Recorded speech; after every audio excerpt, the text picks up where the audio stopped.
is Daily Blast Live. We're talking about what you're talking about.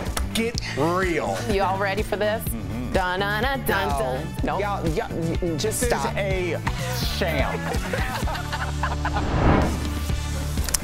Welcome to DBL. Happy Wednesday, everybody. Welcome back, Tori, Erica, Al. How we feeling? Good. Yeah? Copa, man. My outfit. Yeah, you got a yacht. I did. That's very exciting. Speaking of outfits, Al sent me to the mall. Al? Yes, we He talked. told me about a nice sale going on, Yes. and I picked up a jacket. Nice. Al Jackson's Hey. with the deal, Bargain Great, Jackson. brother. Hey, Labor Day sales, what are you going to do? It's the best. It's wonderful, and I feel wonderful, huh? I didn't even have to get it tailored, except this is weird over here. All right, let's get going. Jennifer Lawrence is speaking out about the political divide between her and her family. So speaking to Vogue, Jennifer said the rift started during the 2016 presidential election, go figure, and got bigger after abortion rights were overturned this summer. She said she's working hard to forgive and try to understand her right-leaning dad and family who live in Kentucky, and said it's hard because the information they're getting is different. Tori. So yeah, I read her, and her quote I thought was pretty interesting. She says, "I can't hang with people who aren't political. I can't do it anymore." And I think for a lot of people, politics and political policies are human rights.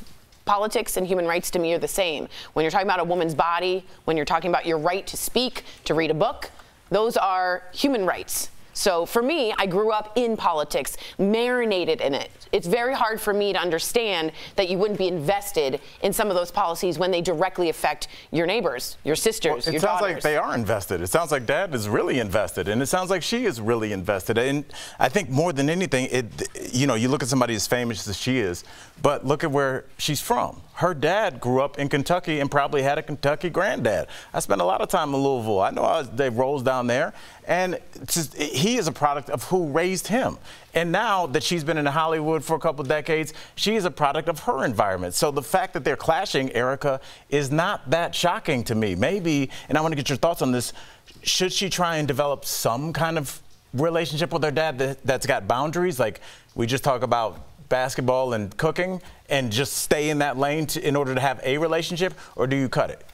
Honestly, I feel very ill-qualified to answer that question, and I am grateful that I am ill-qualified to answer that question because I don't experience that in my life.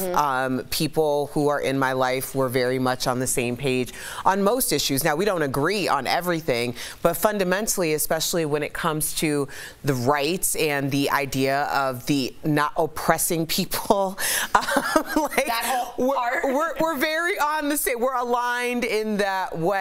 So I know a lot of people are experiencing this. This is very real for a lot of people. But I don't like to put myself in situations where someone who seemingly has the decorum to not be able to say certain things, they get a couple pops in them and all of a sudden they're saying a whole lot, and it's very targeted. And I've been on the receiving end of those targeted things in spaces that should have been safe for me, and I refuse to put myself in that situation ever again. Especially now. What do you think? I feel ill-qualified to answer most of the topics on our show. Right. But I'm going to keep going. I'm going to power through. I'm going to power through. So Courtney Cox is not happy with Kanye West. Over the weekend, one of Kanye's old tweets resurfaced where he said he didn't think the TV show Friends was funny.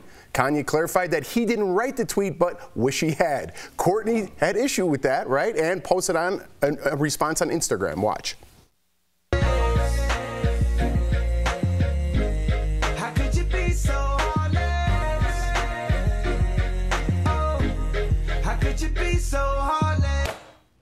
So in the caption, she wrote, "I bet the old Kanye thought Friends was funny."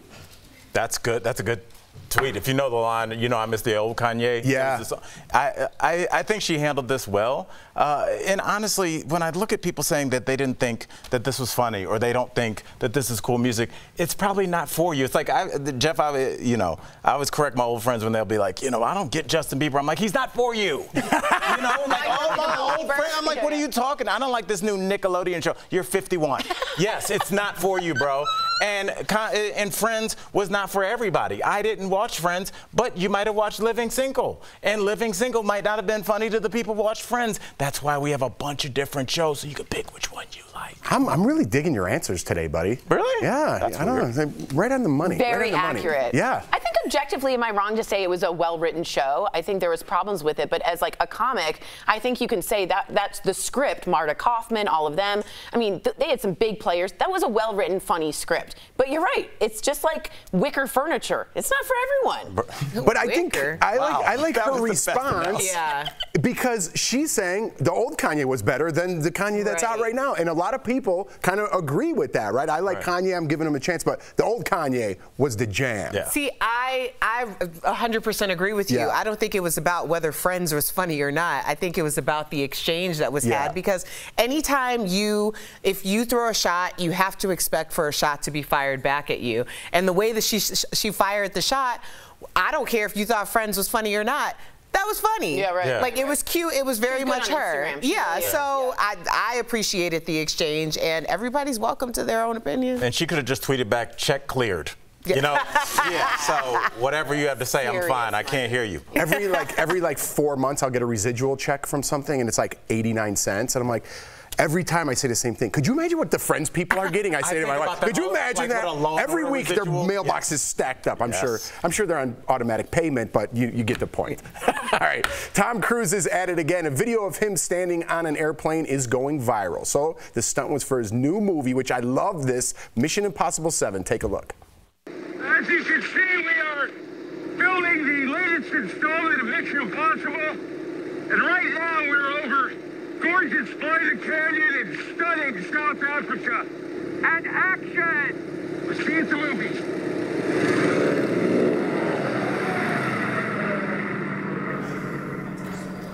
Dude, that guy knows how to get people in the box office. Bro. It's not the first time Tom was attached to a plane that took off. He did it for Mission Impossible Rogue Nation back in 2014. We got to stop after that clip because we don't need another clip. No. Or we start with that clip and go to the other one. We'll see you at the movies. And that brought me back like when I was a teenager, right? We'll see you at the That guy puts people in the seats. Did you like that, Erica?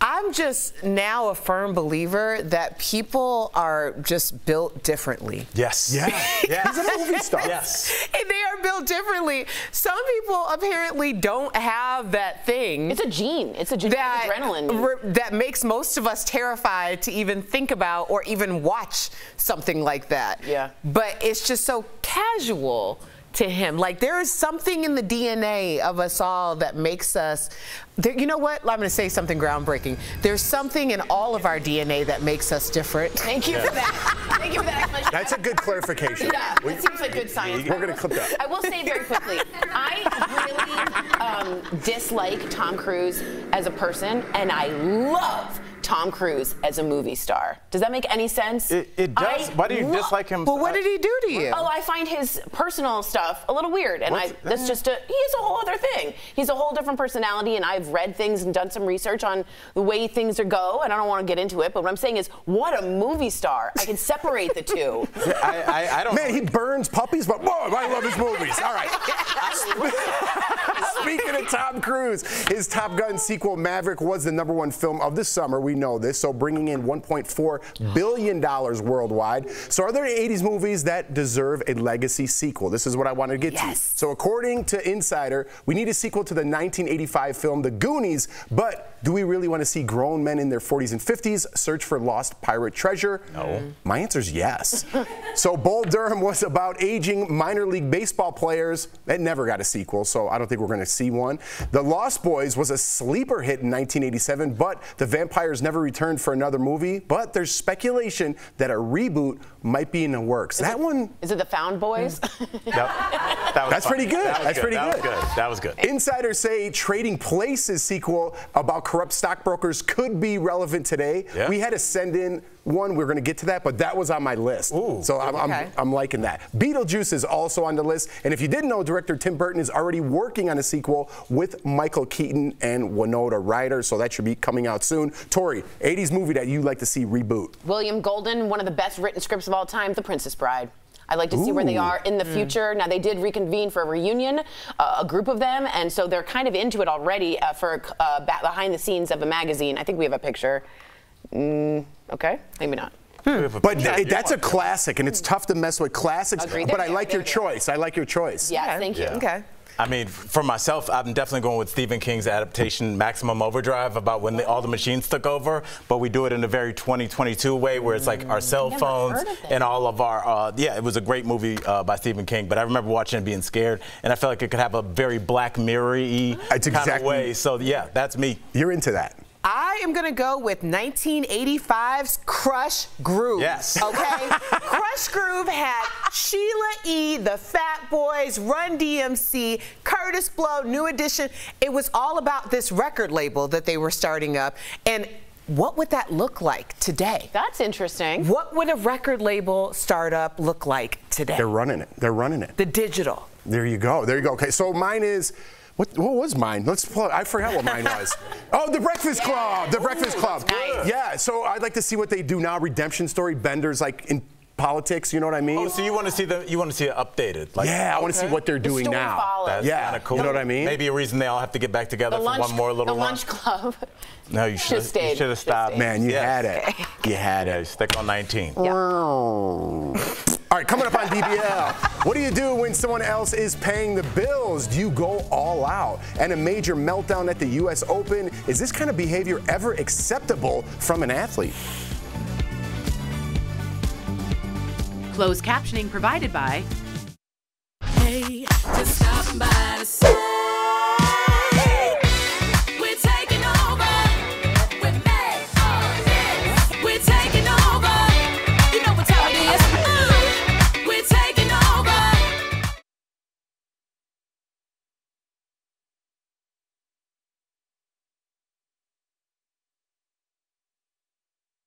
People didn't have. By the way, we all think we look really good. I did like. Jure has really become, and Destiny have stepped up their game. We have Ebony over there as well, and we're just becoming the beauties we are. Yes, you know what I mean?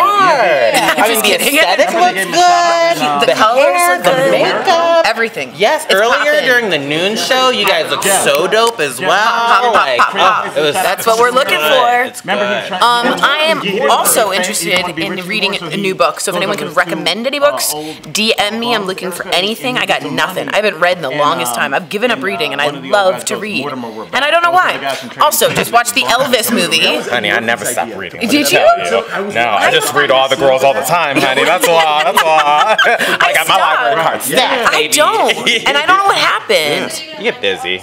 I like the other movie, but I thought, I didn't know if y'all have seen it. No spoilers, obviously. But Austin Butler's Elvis was perfection. His voice, he was great. Now, I'm hearing Tom the Hanks makeup was kind of like Tom Hanks' makeup was clearly like Tom Hanks in a prosthetic chair for like, you pictured him like getting coffee as it. He was like, we do this now. And it was like. Which was hilarious because I heard someone say Tom Hanks looked like John Travolta's like duo from Hairspray. Yeah, like, they were, like, saying, it was like, sort it of was, like almost like funny in a way. I don't know. I didn't love Tom Hanks in it, but I usually do. But it was good. I would recommend it. Super long. Like we did it in 3 parts. Yeah. Ask them. Have you guys seen? Yeah. Have you guys seen Elvis, the new movie? No, I tried to get it to stream. It wouldn't stream. Maybe some people were looking at it. So I watched Game of Thrones again. Oh, or House of Dragons? House of Dragons. How is it? I love it. Is it? It's great. That was a good third episode. DBL is kicking off our season 6 premiere with the one and only Jerry Springer. Live on the panel as our special guest co-host. September 12th and 13th on DBL.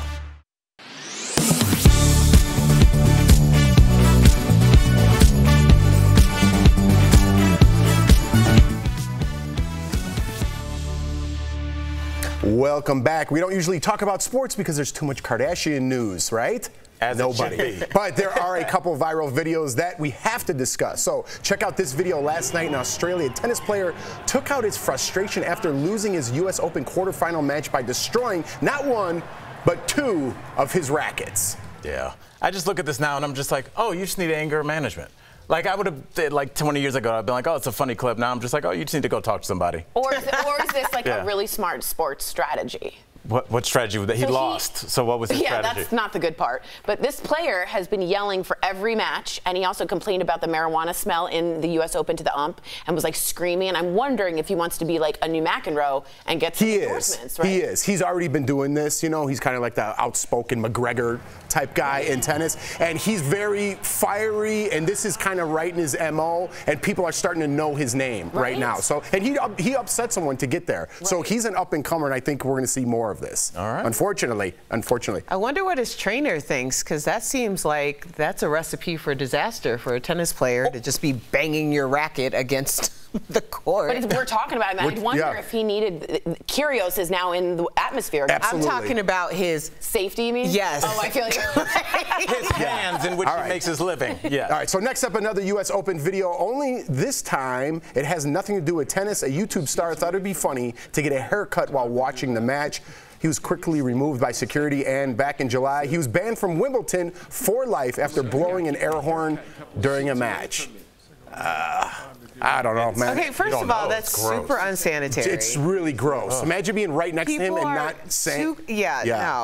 No. It's like. Me no likey. Well, that's the whole thing. It's for it's the clout. Y'all, but I bet his YouTube channel, whatever he's doing that for, gets a lot of views. Of course, his does. Gross. Yeah. What about my experience? What about your experience? But do you know how much those tickets must cost to do that? And to be like, hey, I saved up 2 years to take my girls out to, out to the U.S. Open. I know you guys are huge fans. And then this happens next to you. So now our entire experience is marred, and I don't see any financial profit. I'm just the guy next to this gross guy with hair on me now. Yeah, it's just provoked for no provoking sake, and I agree with you. Also, the players, like, take it seriously. That's a major championship. I almost rather talk about the Kardashians than that guy. That was really gross. Our last video is from Major League Baseball. A grown man is caught on camera stealing a ball from a young girl. You see the player throwing the ball directly to the kid before the grown man jumps in front. The girl's dad posted the video to Twitter, and the team says they are sending something very special her way. See, you grown men going to sporting events and ruining it for the children. Like, what are you thinking? I know. You can never, I'm sorry, you just cannot catch a ball and have a child somewhere in your vicinity trying to get that same ball and you walk away with it. I know. I'm looking at you funny. Erica, her glove was not in a position to catch that ball. Yes, it was. Oh my gosh. It was not Erica. I honestly feel like he stepped up and he did something for her that she didn't even know. He gave her a motor. For the rest of her life, that chip on her shoulder is going to drive her. She's going to catch that ball. Whether it's in corporate America. we need more women hating men. Yeah, that's what we need. First of all, he stole the ball because the ball was intended for her. Is her name Rawlings? The player was throwing. First of all, most players do not like for grown butt people all up in their face. They are trying to cater to the children. The children that don't pay their salaries? Yeah, exactly. No, it's for the adults. That was a cool memory. He was lobbing her the ball. I see this all the time. I used to go to White Sox games like regularly, and every time they would try to throw a ball to a kid, and some dude, I'm gonna go, and then like swipe the ball, thinking that it's cute. Like, first of all, buddy, sit your butt down. He was clearly trying to give it to the 8-year-old. It's not even a ball that you can say anything about. There's no story behind it. So a player was warming up and he lobbed me a practice ball. It's not even cool. It's not like it was like the home run of that won the game. Well, like, you can tell people let the child have the ball.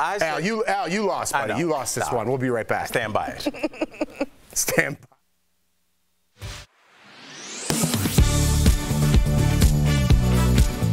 You've heard the phrase cash is king, but more and more businesses are going cashless. Some owners say it's easier, safer, and more cost-effective not to deal with cash.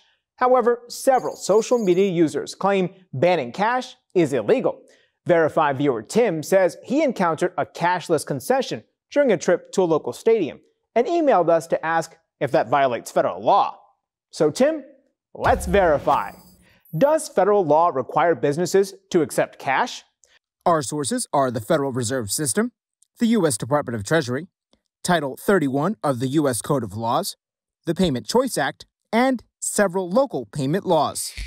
Many of the social media posts highlight a statement appearing on all U.S. paper currency that this note is legal tender for all debts, public and private. They argue that purchases are debts, therefore businesses are legally required to accept their cash, or legal tender, as payment. The Federal Reserve says that's not what the statement means. Legal tender is defined by Title 31 of the U.S. Code of Laws. In short, the law means that the cash is worth the amount it represents, but does not mean that a private business must accept the cash. The Treasury Department points out there's a long history of businesses restricting cash, such as some public buses that don't take pennies or dollar bills. So, no, there is no federal law that requires businesses to accept cash, although there is a push for that to change. The Payment Choice Act would require businesses with a storefront nationwide to take cash for transactions that are less than $2,000. Lawmakers point out there are millions of Americans who don't have a credit or debit card. The bill was folded into a defense bill and passed the House earlier this year, but it's still awaiting action in the Senate.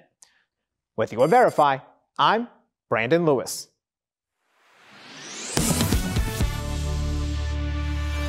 Welcome back. We have a Dear Abby dilemma. So a man wrote in saying he offered to buy his girlfriend dinner for her birthday, right? But then got annoyed when she ordered the largest portion of what she wanted and then took home half of it. He said he offered to pay for one meal, not two.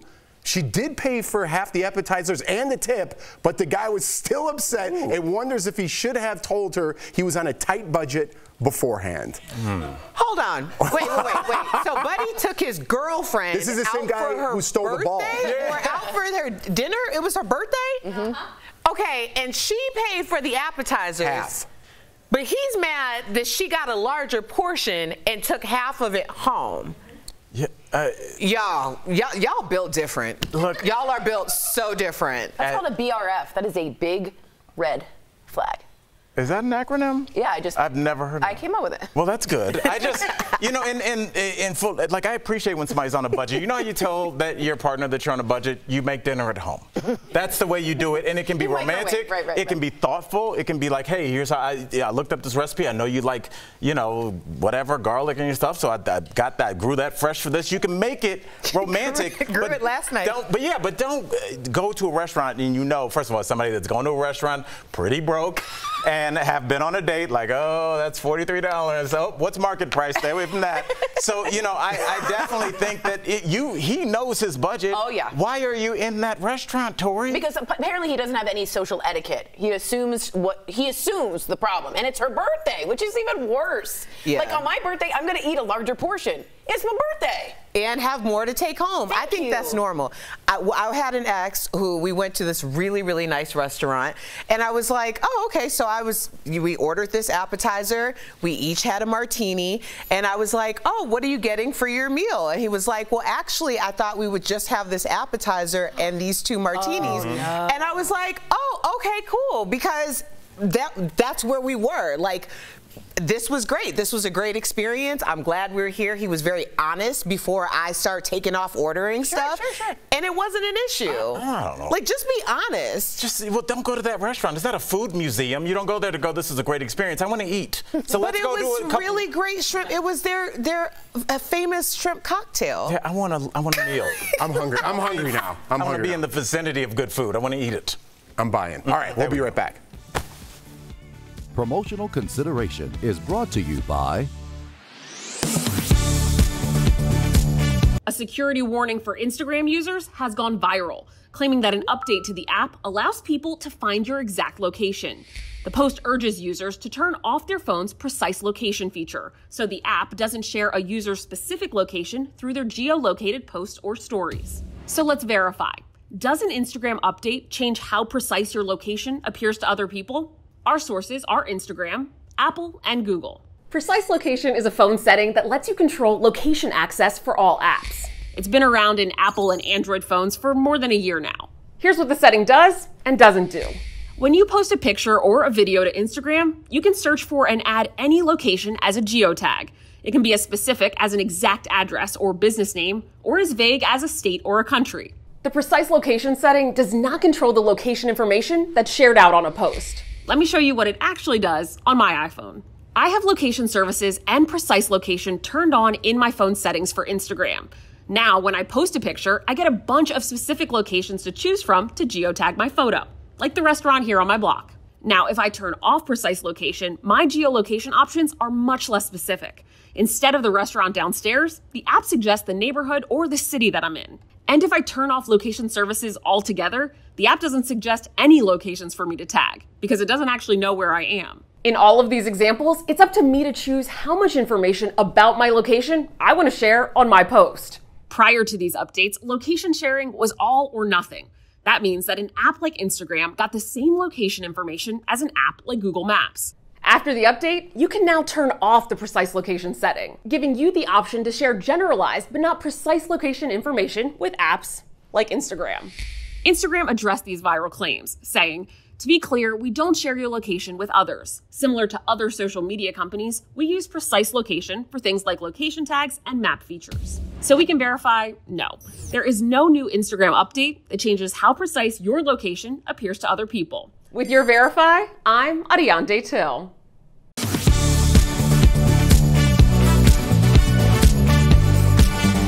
We've seen the famous red cars on the big screen. They are known to be fast, and for decades there have been a lot of myths surrounding the color of the car. One of those myths we received from a viewer: does it cost more in insurance if you have a red car? Let's verify. Our sources: North Carolina Department of Insurance and the Insurance Information Institute. An email from the Deputy Director of Communications and Safety for the North Carolina Department of Insurance said it does not cost more to insure a red car than any other color. According to the Insurance Information Institute, it doesn't matter what color your car is, and it does not factor into the cost of insurance. Here's what does factor into the price: car make, model, body type, engine size, and age of vehicle, as well as the car's sticker price and cost of repair. The price isn't just all dependent on what type of car it is, it also depends on who's behind the wheel. Overall safety record, if you're a male or female, and your age can determine if your insurance price is higher. So we can verify, no, red cars do not cost more to insure than other color cars. With your Verify, I'm Megan Bragg. No time to run, no games. Your time has come today. Just stopping by to say we're taking over. We're made for this. We're taking over. You know what time it is. We're taking over. We're made to win. DBL is all new every day. It's catchy. It's catchy, right? It is. I think that's going to be my new ringtone. It's so good. We're taking over. It's good. Well, it was. I thought you were just going to keep singing. I mean, it wasn't I don't bad. think there's more lyrics. Did the 6 years hit you guys? When I read it, I was like, oh my goodness. Like the 6 years really just, it flew by. Al, when we first started, oh, sorry, we're out of time. But we got, no, I can't, man. I swear, when I see that, like, watching it, I really have a lot more to say, but it's really unbelievable. It's unbelievable. All right, that was a weird ending. Please come back tomorrow.